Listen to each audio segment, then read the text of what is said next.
Okay, so hopefully you know that 4 times 10 will be 40. And if you say that 4 times 10 again, you hopefully know that's 400.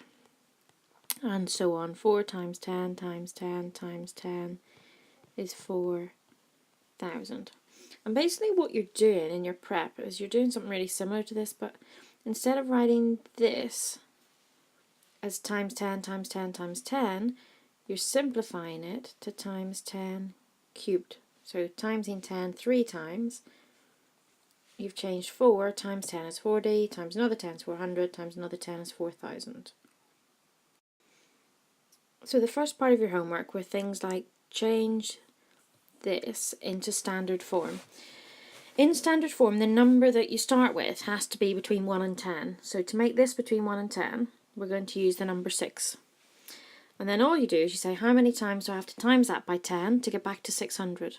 And you'd have to times it twice. You've got these 2 zeros at the end, so you're timesing by 10 twice. So 600 is 6 times 10 squared. Slightly harder one, if it's 450, if you need to make it a number between 1 and 10 with these digits, it's got to be 4.5.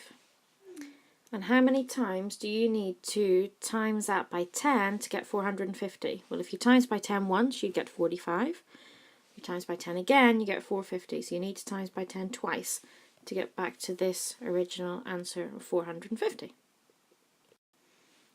And one last example of these ones. If you had something like 62000, you'd do exactly the same. Say, well, how do I make that into a number between 1 and 10? It would be 6.2, and then think how many times would I need to times by 10? How many 10s would I times by to get back to this? And you can kind of see it by saying, well, that's going to be 1, 2, 3, 4. So you're timesing by 10 4 times. So it's 6.2 times 10 to the power of 4, because you need to times by it 4 times.